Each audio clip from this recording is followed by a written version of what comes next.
On est à la page Nunhei Amoud Aleph. On était en train de parler. On peut reprendre si tu veux à Amar Léo, à Kadosh Baruch Hu. Itrilou mimakom she'omrim shira lefanai. C'est quelle page Nunhei Amoud Aleph. Non, mais où exactement? Pardon. Quel niveau? Quel niveau exactement? Il n'a pas les mêmes niveaux que nous. Il n'a pas de grande ligne. Je n'ai pas les grandes lignes, moi je ne sais pas moi. Itrilou mimakom she'omrim shira lefanai. Ok. Nashim, Amar Aprizda, Ketzer, Af, Zechema, Umashri, Umashber, Umachale.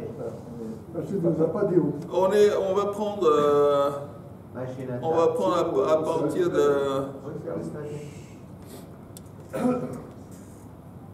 Miyad Hinei Shisha Nashim.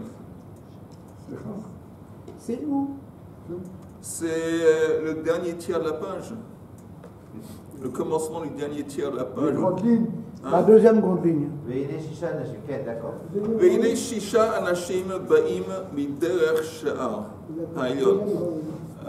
On avait, juste pour récapituler, on avait dit auparavant qu'Akadosh Baruch Hu avait dit à l'ange, aux anges destructeurs, que vous allez faire un départage, une distinction, et vous allez mettre un tav, la lettre tête, ou taf, écrit de sang sur ceux qui sont chayab mita, les reshaïm, tandis que les tzadikim d'encre.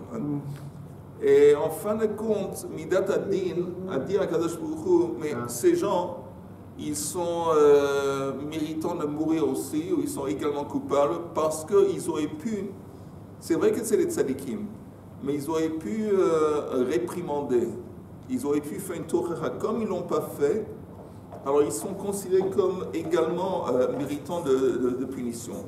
À propos de méritants, les Nishman, Shimon ben Yitzhak, Rachel Batalia. Et aussi l'Abdil, Refoua Shlema au Mira de Raphaël Ishaï. C'est quoi ça? Refoua Shlema? Qu'est-ce que tu... Aussi Refoua Shlema au Mira de Raphaël Ishaï Lior ben Ronit.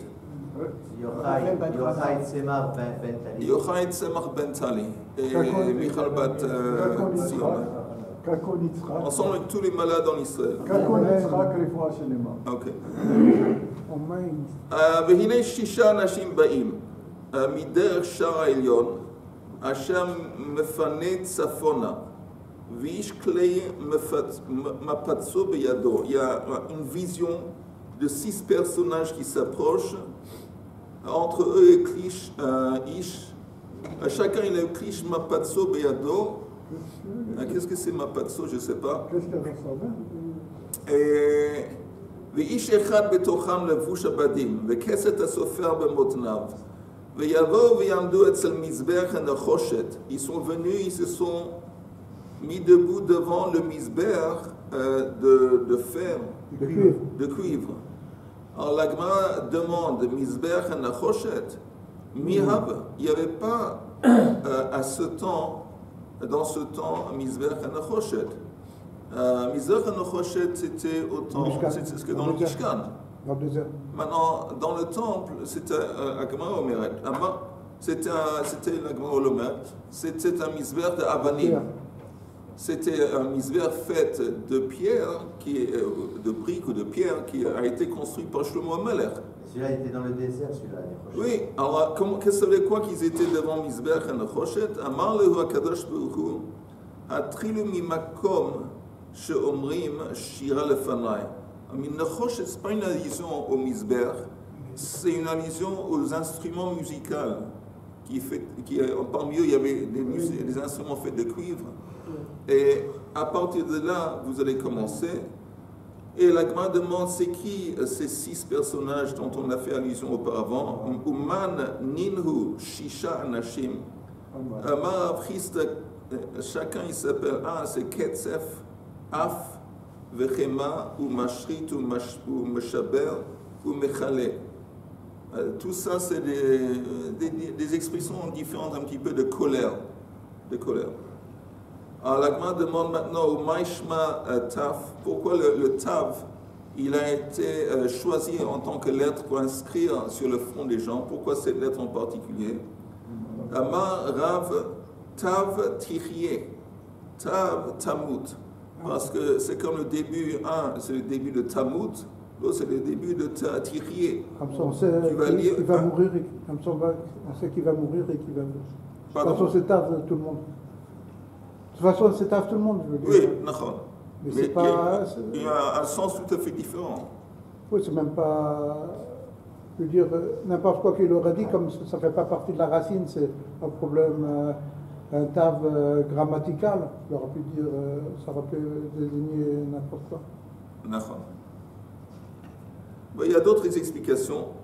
Shmuel Amar Tama Schut Avot, que c'est le début de cette Non, fin. la fin, Oui, attends.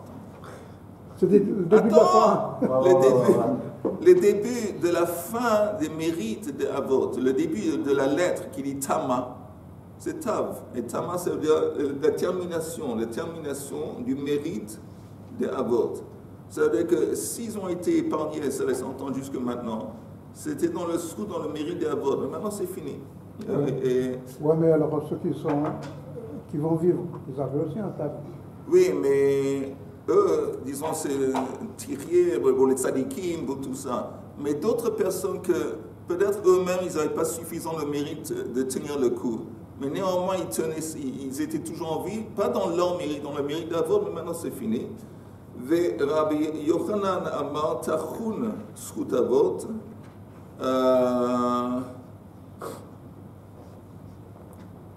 Tachun Schut Avot, je pense que c'est l'opposé, c'est pour les tzadikim que le Schut Avot va s'imposer. Vereish Lakish Amar Tav Sof Chotamo Shel HaKadosh Baruch Hu. Le Tav, c'est la dernière lettre du sceau de HaKadosh Baruch Hu. C'est quoi le sceau? Le Chotemet. Bidiouk, c'est le mot Emet. Et Emet, vous savez que c'est la vérité. La première lettre, c'est la première lettre de l'alphabet. Dernière lettre est aussi la lettre au milieu. Le même, c'est la lettre plus ou moins au milieu. Et les trois, elles sont de la. Et parce que la vérité, elle comprend tout. Elle va du. Oui, elle comprend tout. Et elle est Yatzil. La lettre, il tient bien, même les formes de lettres. Le même, il tient bien. Il tient bien aussi. D'Amar Rabbi Chanina, Chotamo Shel HaKadosh Baruch Hu Emet. Rabbi Shmuel Bar Nachmani, il dit que Einu Bnei Adam, Shekimu et Torah Kula, Me'alef Ve'ad Tav, Me'alef Ve'ad Tav. Maintenant, la Gemara demande une question. Meimatai Tama Schut Avot. Quand, en fin de compte, le mérite de Avot s'est terminé? À partir de quel moment dans l'histoire? Amar Rav Yemot Hoshea ben Be'eri. À partir du prophète Hoshea ben Be'eri, Shenemar, Agale et Nivlata, Le'enei me'ahaveha, Ve'ish lo yatzilena miyadi. Le prophète dit que je vais dévoiler. Je vais dévoiler la corruption, sa corruption. C'est qui sa corruption? La corruption Nivlata d'Am Israël au nom de ses amants, aux yeux de ses amants, et personne ne va pouvoir la sauver. Cette expression personne ne va pouvoir la sauver en Israël, c'est une allusion que même les Avot, dorénavant, ils ne vont pas pouvoir leur sauver. Ve'lo yatzilena miyadi, de ma main. Ve'shmuel Amar, il apporte une autre opinion. Miyemei Chazael, à partir du roi Chazael, Shenemar. Ve'Chazael melech Aram, lachatz et Israël, kol yomei Yehoachaz, urtiv, ce roi de Aram, Chazael, il attaquait, il embêtait Israël pendant toute la période du roi de Yehoachaz. C'est plus ou moins à la fin du temps du premier temple. Et c'est écrit Vayichan Hashem Otam, qu'Hashem a pris pitié de eux, Vayirachem, Vayifen Alehem, le man brito et Abraham, Yitzhak Yaakov, Velo Ava Hashritem, Velo Hishlicham Me'al Panav Ad Ata. Donc, il a pris pitié de eux, c'est écrit dans le verset, à cause, il s'est rappelé du mérite des Avot. Non. Il s'est tourné vers eux en miséricorde dans le mérite de son alliance. Oui, avec c'est alliance et le mérite, c'est pas forcément la même chose. Velo Ava Hashritam, il n'a pas voulu les détruire. Velo Hishlicham Me'al Panav, il ne les a pas balancés devant sa présence. Ad Ata, jusque maintenant. Jusque maintenant, ça laisse entendre qu'après, dorénavant, c'est fini Srutavot. Encore une fois, une allusion que Adata, jusqu'à maintenant, il prend en compte le mérite des Avot, qui fait en sorte qu'il prend pitié d'Am Israël. Rabbi Yoshua ben Levi Amar, Miyemei Eliyahu, que Srutavot s'est terminé au temps de Eliyahu Navi, chez Neymar, Veyahi Baalot Amincha Veyigash Eliyahu Hanavi, ויאמר השם אלוקי אברהם, יצחק וישראל היום יוודע כי אתה אלוקים בישראל ואני עבדך ובדברך עשיתי את כל הדברים האלה. Il faut mettre en relief les mots hayom yivada. Aujourd'hui, ça va être su et connu ou reconnu que tu es le Dieu d'Israël et que je suis son serviteur, mais on invoque encore une fois le mérite d'Avot, et c'est Hayom. Encore une fois, ça laisse entendre que, voilà, dorénavant, c'est fini, Srutavot. C'est un problème, ça. Si on considère que c'est fini depuis l'époque de Yahuwah Navi, pourquoi est-ce qu'aujourd'hui, dans la Mida, etc., on rappelle le Srut des Avot? J'ai vu quelque part auparavant une distinction entre la mémoire d'Avot et le mérite d'Avot. Mais oui, c'est un problème. Ça veut dire que c'est quoi la conclusion? We've got to get our act together.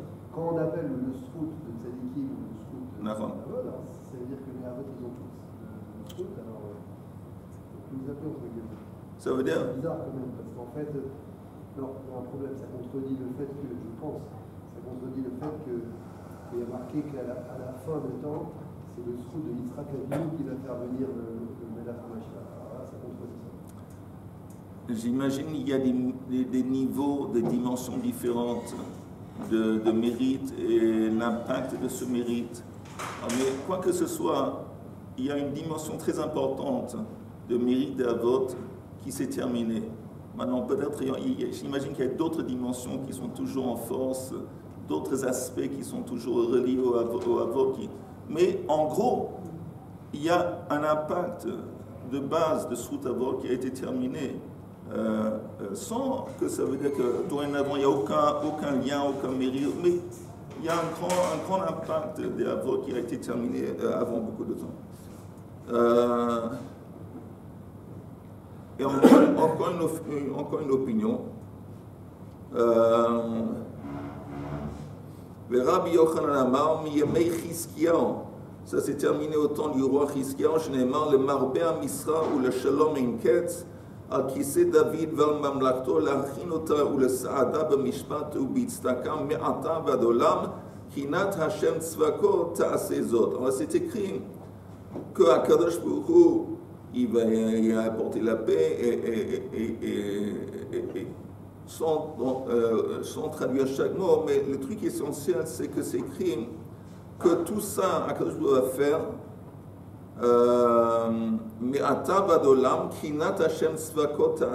à partir de maintenant, c'est la jalousie divine qui va être responsable de combattre nos ennemis et de nous aider. Donc, le din n'est pas... C'est pas lié, aucunement lié maintenant à Abraham, Yitzhak, Yaakov ou Srutavot, c'est uniquement Kinat Hashem Tzvakot Ta'asezot, c'est ça qui va être responsable de notre délivrance et c'est aucunement lié au Zchut Avot. Ça, c'est la dernière allusion à cette idée. Ok. Amar Rav Ami, Ein Mita Belochet. Il n'y a pas la mort sans que ça soit lié à un chet. Vein Yisurin Belo Avon. Il n'y a pas un concept de souffrance sans que ça soit lié aussi à une transgression. Ein Mita Belochet Dirtiv, Anefesh Achotet Hitamut. C'est écrit texto que l'âme qui a transgressé, elle va mourir. Ben lo yissa be'avon ha'av, ve'av lo yissa be'avon ha'ben, tzidkat hatzadik alav tiye, ve'rishat harasha alav tiye. Donc, apparemment, il n'y a aucun rapport entre le fils et le père vis-à-vis de la punition. Le fils ne va pas être puni à cause des transgressions du père. Le père ne va pas être puni à cause des transgressions du fils. Pourtant, on a appris jusqu'à 3 générations. Non, si les enfants poursuivent leur péché. Non, si tu parles de la Kadosh Baruch Hu. Si je parle de quelqu'un qui fait des mauvaises actions, ça peut continuer après lui. Alors c'est seulement, comme Yehuda dit, c'est seulement si ses descendants ils continuent dans la route, continuent dans les... Oui, mais si les descendants se sont disconnectés et ils sont... J'ai une question, c'est quoi la différence entre Chet et Avon? Je sais pas. C'est une question. Oui, j'ai une réponse, je ne sais pas. J'ai demandé au... Demande à ton rabbin orthodoxe du quartier. Mais il y a des exemples de personnes... non, je vais te dire, attends, Chet, normalement, c'est lié... Avon, c'est par définition Mézid. Avon, par définition, c'est Mézid. Tandis que Chet, ça peut être aussi un truc d'inadvertance. Il y a une faute qui a été faite. Souvent, Chet, c'est dans le contexte, pas uniquement. Ça peut être aussi un truc voulu. Mais souvent, c'est inadvertance. Tandis qu'Avon, par définition, c'est Mézid. Donc, c'est plus grave. Oui. Mais on a l'exemple de Ishaï. On dit qu'il a jamais fauté. Ça va venir? Je vois que tu as fait tes devoirs, tu t'es bien préparé. Non, pas du tout. Alors, la Gemara continue.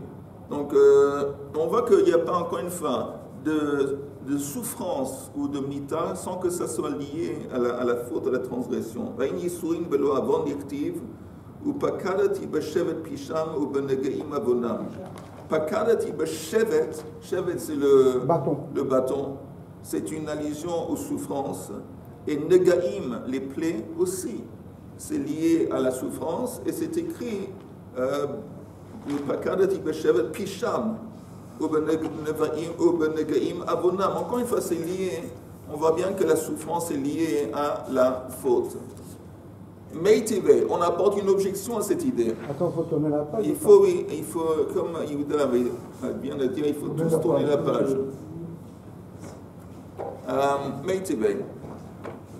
Amru malaché asharet, lifnei hakadosh baruch hu, ribono shel olam, mipnei ma kanasta mita al Adam Rishon. Pourquoi les anges célestes ont demandé à Kadosh Baruch pourquoi tu as décrété la mort sur Adam Rishon?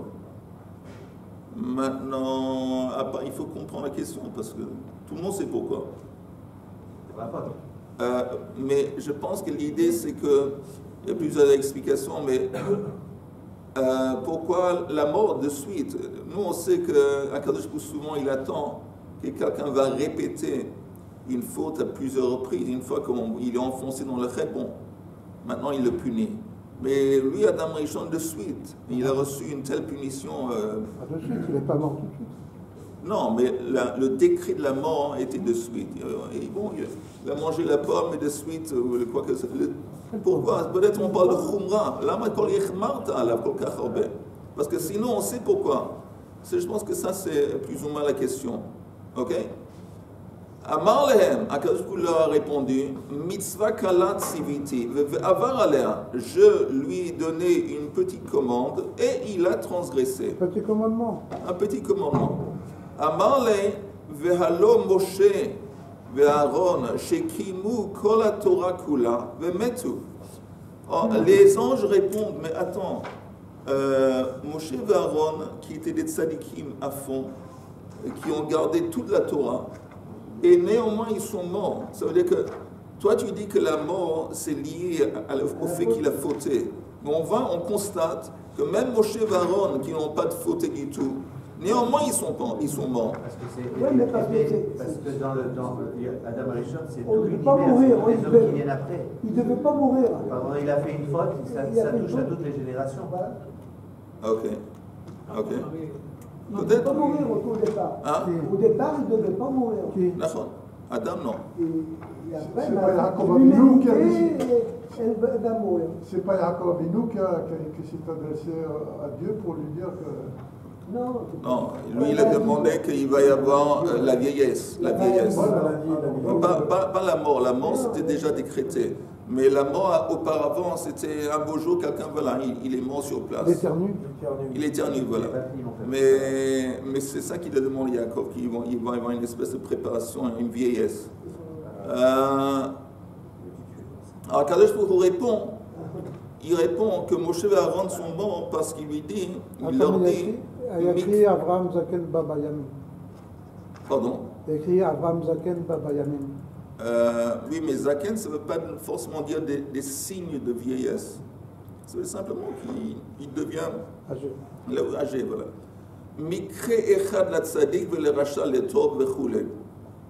Il dit, il n'y a pas de distinction entre les tzadikim et les rashaim vis-à-vis de la mort. Tout le monde va... s'il y a un truc qui est sûr et certain, que tout le monde va envers la mort. Donc ça, c'est... Voilà, c'est comme ça. Donc, quoi?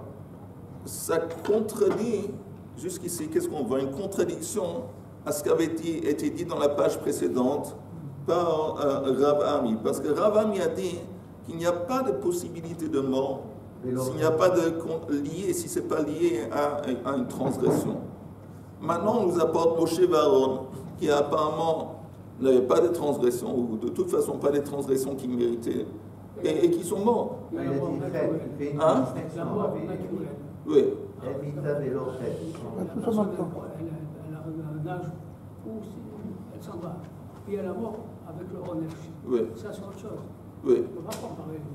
Mais moi, je comprends que Rav, tu as raison, mais Rav Ami, quand lui, il n'y a pas de mort sans sans transgression, même la mort naturelle, il ne peut pas y avoir la mort sans que ça soit lié à la transgression. Alors, on apporte, mais Moshe, apparemment, on va voir qu'il y a une autre opinion. Même Moshe et Aaron, ils n'ont pas fauté, et ils sont morts. Et on a le cas dans d'autres. Il y a celles qui n'ont pas fauté, qui sont quand même morts. On va en parler. Qui est-ce qui n'a pas fauté? On va y arriver. Alors, la Gemara dit, en attendant juste que soyez conscients qu'il y a une kushia. Il y a une kushia. Il n'y a pas de couture. C'est si, une couche.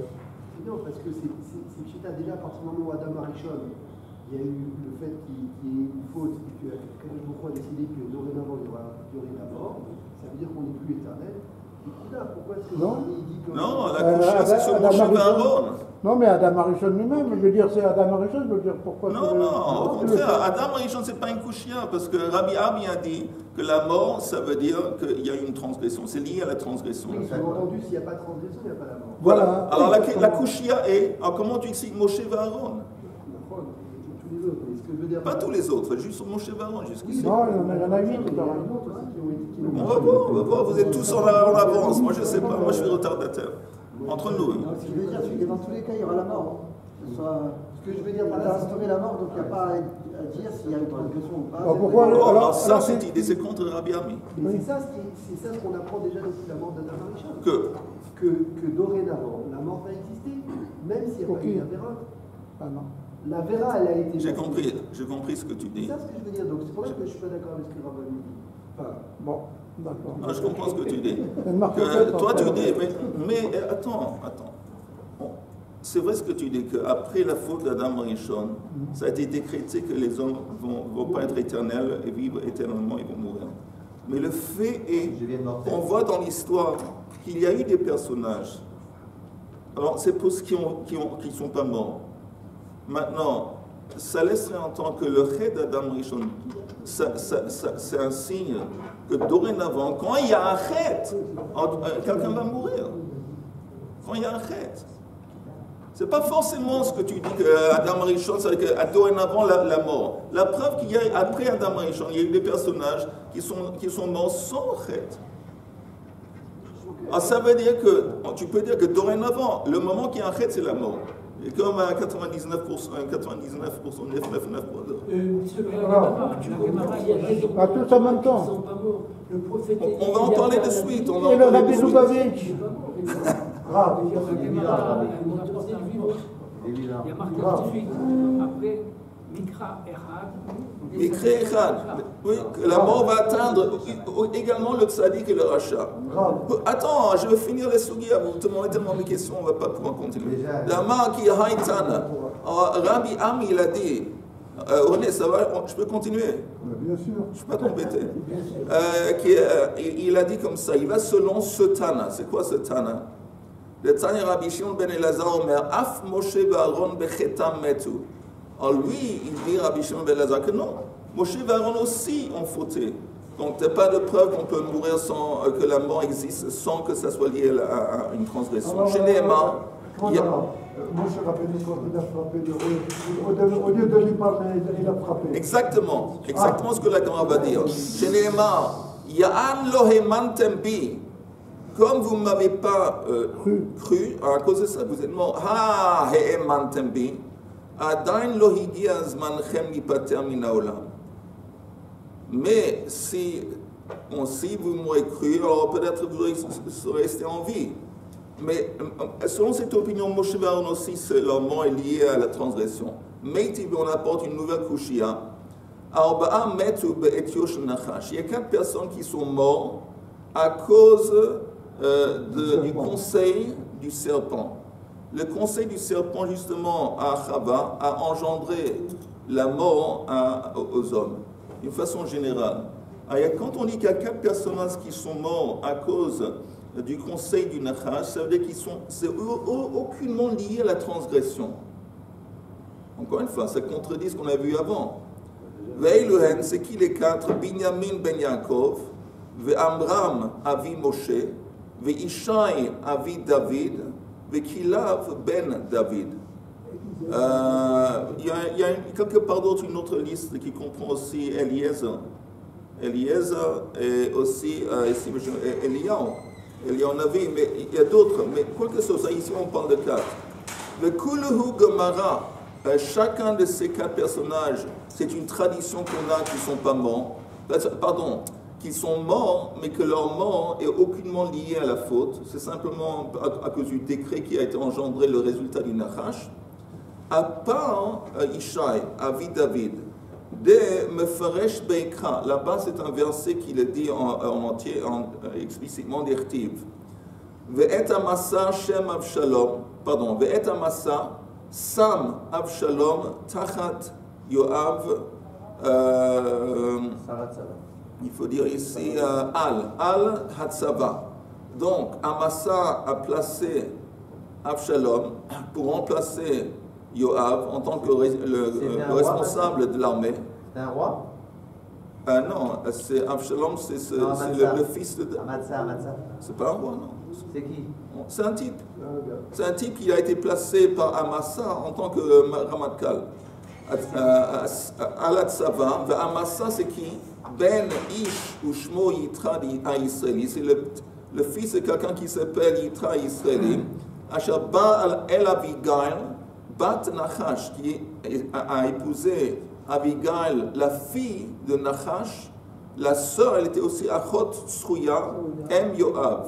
Et c'était la mère de Yoav. Alors la Gemara demande, Vechi Bat Nachash avant, est-ce que Abigail c'était la fille de Nachash? Valo Bat Ishai Havai. Abigail c'était la fille de Ishai, le père de David. Donc la sœur de David. Oui, c'était une sœur de David.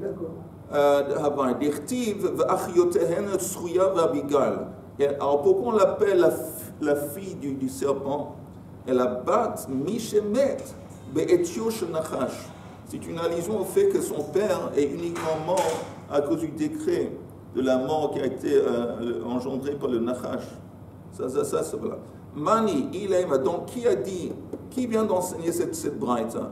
Il aime Tana de Malaché Asharet. Si tu me dis que c'est les Malaché Asharet qui ont dit que Moshe et Aaron sont morts sans fauter, il y a un problème, ça ne peut pas être eux. Et que Moshe et Aaron, ça veut dire au lieu de 4 personnages, selon Malaché Asharet, il devrait y avoir 6. Donc ça, les Malaché Asharet, ce n'est pas les auteurs de cette braïta. Elle a là Rabbi Shimon ben Elazar. Ça doit être Rabbi Shimon ben Elazar qui dit qu'ils ont fauté. Donc même pour lui qui dit que Moshe et Aaron ont fauté, ici, il reconnaît qu'il y a 4 personnes qui sont mortes sans que leur mort est lié au chet. Veshma mina yesh mita belo chet, veyesh isurin belo avon, vetuvta de Rav Ami tuvta. Et donc c'est une kushia sur Rav Ami qui dit ce qu'il a dit. Maintenant je vais très vite. Donc vous dire quelque chose. C'est ce que j'ai dit tout à l'heure. Non, ce que je dis, c'est ce que tu dis. La faute des parents, elle peut rebondir sur les enfants. Oui, c'est ce qu'il dit Rabbi Ami. C'est connu. Alors, Rabbi Ami, il n'a pas dit ça, justement. Il a dit le contraire. Il ne faut pas que ça soit la même. Le conseil, c'est de manger les fruits et d'aller contre. Oui, pas la même chose. Non, à cause du conseil du Nachash. Il y a la faute qui a eu lieu. Depuis la faute, à quand il faut décréter que dorénavant, il y a la mort. C'est une conséquence Du Nachash, et ce décret, mais ce n'est pas qu'ils sont morts à cause d'une faute. Ils ne sont pas morts à cause d'une faute. Vous entendez très vite, dans la paracha, il y a un truc remarquable. Il y a beaucoup de choses remarquables dans la paracha. Une des choses remarquables, que c'est la première fois qu'on voit Shlosh al-Regalim. Ok? Ok. Shlosh al-Regalim, on a rencontré auparavant dans la Torah Chag HaPesach, dans Parashat Bo. Mais c'est la première fois dans la Torah où on rencontre ce concept, cette unité des 3 regalim. Alors c'est remarquable de regarder les versets. Qu'est-ce que disent les versets? Ils disent d'abord, Shalosh regalim tachog li b'shana. Et chag hamatzot tishmor shivat yamim tochal matzot ka'asher tziviticha lemoed chodesh aviv ki vo yatzata mimitzrayim velo yira'u panay reka. Ok, ça c'est Yetziat Mitzrayim. Chag HaPesach c'est à cause de Yetziat Mitzrayim. Mais après, Vechag HaKatzir Bikurei Ma'asecha Asher Tizra Basadeh. Prochaine fête, c'est la fête de Shavuot. La Torah dit c'est quoi cette fête? Chag HaKatzir, c'est la fête de la moisson. Les premiers fruits que tu as plantés, Bikurei Ma'asecha, que tu as plantés à Asher Tizra Basadeh. Ça c'est Shavuot. Troisième fête, Vechag HaAsif, c'est oui, mais c'est la fête de la récolte. Maintenant, il y a 2 grandes questions. Une grande question, c'est que nous, on sait que pour que quelque chose s'appelle une fête, Akadosh doit être dans le coup. Normalement, une fête, c'est quoi? C'est une commémoration que Akadosh nous a délivrée. Et donc, en conséquence, on chante les louanges d'Hachem, on remercie Hachem. Ça, c'est une fête. Comme Yom Ha'atzmaut. Comme par exemple, comme Hanouka. Oui, c'est bien ce qu'il a dit là. Comme Hanouka, c'est très beau, je trouve très bien. Alors justement, écoute ce qui se passe avec Hanouka, tu vas comprendre que ce n'est pas évident ce qu'il a dit. Mais Hanouka, pourquoi Hanouka, tout ce truc avec la menorah et le miracle de la menorah? Le Maharal explique. Parce que si c'était seulement la conquête, même très spectaculaire et très inattendue, de Me'at neged Arabim, Chalashim neged Chazakim, des Juifs contre l'Empire grec, ce ne serait pas suffisant de faire ça, de transformer ça en fête. Parce que comment on sait qu'Akadosh pouvait impliquer? C'est seulement quand il y a eu le miracle de la menorah, que le Maharal explique que là on comprend qu'Hachem était dans le coup. Et là on remercie Akadosh Baruch Hu pour la conquête, ou pour la victoire qu'il nous a donnée contre nos ennemis. On a eu besoin. Attends, laisse Yom Ha'atzmaut. Je ne parle pas de Yom Ha'atzmaut maintenant. Ça, on sait que la définition d'une fête juive, c'est quand Kadosh Baruch Hu est impliqué. On sait qu'il est dans le coup. Alors, comment on explique la Torah ici? Il dit que la fête de Shavuot, c'est la fête de la moisson. Où est Kadosh Baruch Hu? La fête de Sukkot, c'est la récolte. Où est Kadosh Baruch Hu? Ça, c'est la première question. Deuxième grande question, c'est que Shavuot, une kol hakavod à la moisson. Mais nous, on sait que Shavuot, c'est Chag Matan Torah. Comment on sait où c'est écrit? C'est notre Masoret. C'est la Torah Sheba'al Peh. Mais c'est aucunement. Il n'y a pas un endroit dans la Torah où c'est écrit Matan Torah. Alors d'abord, il y a la réponse du Kli Yakar, qui dit que pourquoi c'est pas écrit? Il y a une autre fête où l'essentiel n'est pas écrit, c'est Rosh Hashanah. Rosh Hashanah, c'est Yom Hadin. C'est aucunement par Yom Hadin, c'est écrit Yom Troua. Yom Troua, le jour de sonnerie où tu vas sonner la trompette, le chauffard. Yom Hadin. Non. Ici, on parle de la récolte. Alors lui, il dit comme ça. Lui, il dit que si c'était écrit qu'un jour par année, c'est Yom Hadin, on risque de penser qu'il n'y a pas d'autres jours dans l'année où il y a Yom Hadin. Qu'on est seulement jugé une fois par an, c'est Rosh Hashanah. Il dit c'est faux, parce qu'il y a une dimension de jugement qui se déroule chaque jour de l'année. Chaque jour et chaque instant même, on est jugé. Donc pour empêcher qu'on va penser que le jugement s'est limité à un jour, c'est pas écrit Yom Hadin. La même chose exactement, la même chose exactement avec Yom Matan Torah. Yom Matan Torah, il y a un élément de Matan Torah qui se déroule chaque jour. Chaque jour, à nouveau, que nous tend la main, il nous donne la Torah. Et il y a une opportunité de recevoir la Torah, encore une fois, chaque jour. C'est pour ça que ce n'est pas écrit Matan Torah selon le Kli Yakar. Mais je veux proposer une autre explication. Pourquoi ce n'est pas écrit, comment ça arrive à être une fête? En plus, si vous regardez les mots, c'est vraiment, les mots dans la Torah, c'est remarquable. C'est les premiers fruits que tu as fait, Ashatizra, que tu as planté. C'est vraiment toi qui... Le relief est sur toi. Asif aussi, Hagasif, toi tu vas récolter, et Maasecha, que ce que tu as fait dans les champs. Il n'est pas dans le coup. Oh, c'est quoi la Torah? Quand on dit Chag Matan Torah, quel est le but de la Torah? On en a parlé beaucoup de fois. Mais l'essentiel de la Torah, il y a quelqu'un, le Gaon de Vilna, qui a dit que si vous voulez traduire, arriver à l'essentiel de la Torah, le plus concentré, c'est quoi? Il dit, si tu arrives à la première lettre de la Torah, le bet, au milieu du bet, il y a un point. Il dit, tu peux tout concentrer, toute la Torah, dans le point, au milieu du bet. Je n'ai pas vu le point. Ça, c'est le Gaon de Vilna, il dit. Dans le Sefer Torah, il n'y a pas de... Mais... c'est ce qu'il dit. Le point entre le bet, c'est le... Alors, comment comprendre le Gaon de Vilna? Le bet, comment c'est deux. Une lettre qui exprime l'idée de deux. La dualité. Nous, on vit dans un monde de dualité. Nous, on est d'un côté, on a un Neshama Elokit, on a une âme divine, dans un corps physique. Toute la vie, les caractéristiques de base de l'existence, c'est la dualité. Il y a une dimension spirituelle et une dimension physique. Le but de la Torah, c'est de rejoindre ces deux dimensions ensemble et de nous aider à percevoir nous aider à appréhender et accéder la dimension spirituelle dans la dimension physique. Oh. Ah, ça, c'est l'idée d'Israël. Pourquoi Kadosh Baruch Hu dit aux Juifs en Égypte que je vais vous faire sortir de l'Égypte? Pour faire quoi? Pas pour vous donner la Torah. C'est jamais écrit pour vous donner la Torah. C'est je vais vous faire sortir de l'Égypte pour vous apporter dans la terre d'Israël. Et c'est remarquable. Parce qu'il y a plein de nations dans le monde qui ont une terre. Ok, c'est gentil, Kadosh Baruch Hu, tu vas nous donner aussi une terre. Chouette. Mais ce n'est pas la même chose que tu nous donnes un livre que toi tu as écrit. Ça n'existe pas, c'est du jamais vu.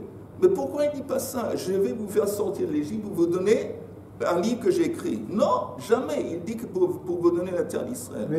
Et à la fin de la Torah, dans Zot HaBracha, ça termine la Torah avec des versets qui sont des descriptions de la terre d'Israël. Donc on voit bien, le but, c'est Eretz Israël.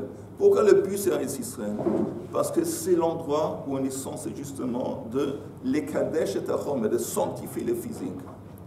Et ça, moi, comme ça, je comprends. Attends une seconde, une petite seconde, juste je finis. C'est pour ça que quand la Torah dit que Shavuot, elle parle uniquement dans les termes agricoles, c'est la moisson, et Sukkot, c'est ça. Parce que Akadosh Baruch Hu, à travers la Torah, vous nous sensibilisez au point où on comprend qu'on vit Akadosh Baruch Hu dans le physique. On arrive à un niveau spirituel où on ressent l'assistance divine et la présence divine à travers le monde naturel et physique dans lequel on vit. Et donc quelqu'un, quand il sème un grain dans la terre, il comprend bien qu'est-ce qui fait en sorte que le grain il va s'épanouir, il va s'ouvrir. Qu'est-ce qui fait en sorte que le grain il va pousser. Et la pluie qui fait en sorte qu'après ça continue à pousser, le soleil qui mavshil et tatfoua, il comprend à quel point il vit, on est censé de vivre avec un sentiment constant que Akadosh Baruch Hu est dans le coup. Ça, on peut seulement arriver à cette sensation, cette moudaout, à travers la Torah. C'est le but de la Torah qui va nous aider à nous sensibiliser, nous ouvrir le cœur et l'esprit à cette idée que Akadosh Baruch Hu est partout, un autre milvado. J'ai pas compris le point. Et c'est pour ça que, en fin de compte, 30 secondes, c'est pour ça qu'il me semble, il n'y a pas écrit Chag Matan Torah, parce que Chag Matan Torah, ce n'est pas le but. De la même façon que Akadosh Baruch Hu dit aux esclaves en Égypte, le but, ce n'est pas la Torah, le but c'est Eretz Israël. C'est les sionistes qui disent ça. Et non, c'est la Torah qui dit ça. Et donc la même chose ici, que quand la Torah parle uniquement dans les termes agricoles, mais c'est un Chag.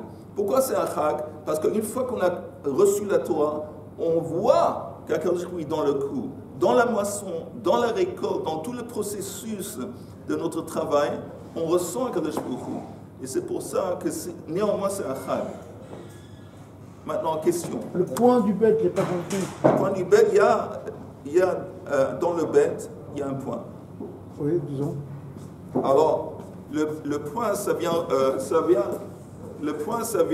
comment on dit, l'échaber, joindre ce que représente le bête. Le bête, ça représente deux. Quelles deux? Les deux dimensions de base qui s'opposent ou qui sont différentes, le matériel et le physique. Et donc, c'est le point de rencontre entre les deux. La Torah, elle l'a mis en tant que but, justement, de relier la dimension spirituelle et physique. Ça, c'est le but de la Torah. Shavuot Tov.